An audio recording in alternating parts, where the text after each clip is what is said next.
Bonjour, donc à nouveau pour vous parler des externalités, après avoir caractérisé les externalités, qui sont l'effet ou l'action de un ou plusieurs personnes sur d'autres personnes ou une personne, et que ça impacte sur son bien-être. Alors nous avons caractérisé dans une vidéo qui était préalablement postée, quels sont les différents types d'externalités et comment nous sommes quelque part dans un jeu où les externalités sont la règle.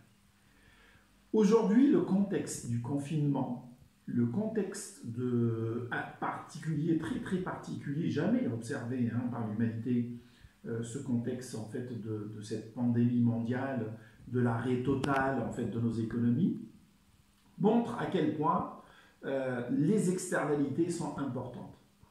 Alors, ce qu'on constate, c'est qu'aujourd'hui, pour comprendre, c'est que chacun d'entre nous dépend du comportement des autres. Plus les personnes sont disciplinées et plus ils restent dans le confinement, moins ils ont de contact, moins ils diffuseront le virus et moins, en fait, on aura une situation de saturation de nos hôpitaux. Donc, vous voyez bien que le danger même peut provenir de l'action des autres.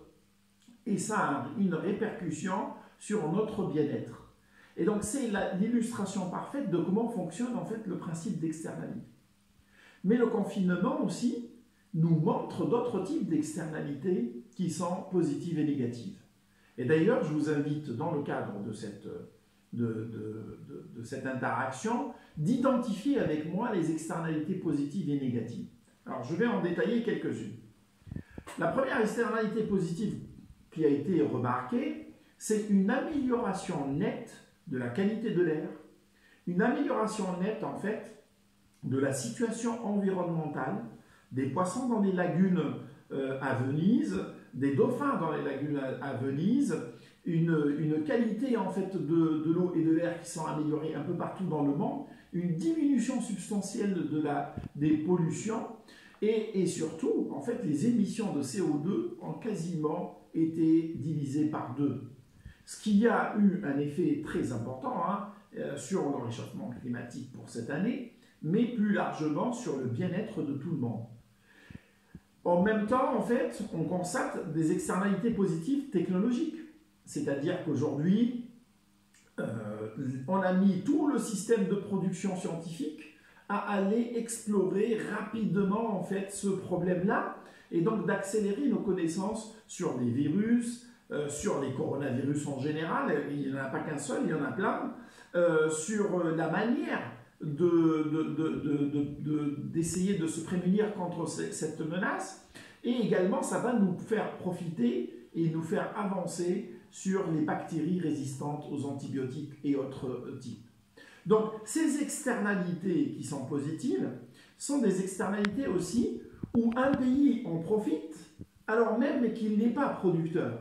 On voit bien que tous les pays du monde sont en course pour pouvoir produire ces connaissances et ça profite au système mondial.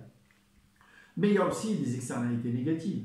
Des externalités négatives où ce confinement, c'est moins de travail pour certains, c'est beaucoup de pertes de chiffre d'affaires pour des commerçants, c'est moins de production et moins d'échanges, voire même, en fait, on constate aussi il y a un problème sur l'éducation, la gêne occasionnée, le fait aussi qu'il y a des externalités sur la santé mentale, puisque les gens confinés ont des problèmes liés à cette situation d'isolement.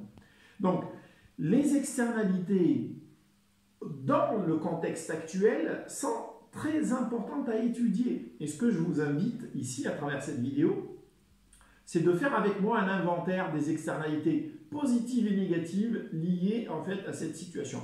C'est un exercice pratique qui va vous permettre de mieux comprendre le concept d'externalité, mais également de nous faire réfléchir sur nous-mêmes, sur les externalités que nous engendrons par le passé sans nous rendre compte.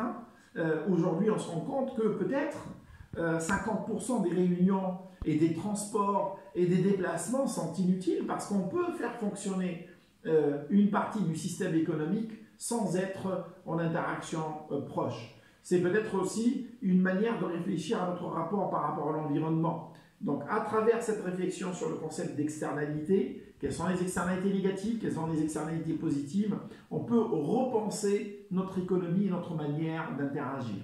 Donc, je vous attends, j'attends vos suggestions, j'attends en fait des illustrations et une interaction forte sur ce thème. À très bientôt sur cet espace.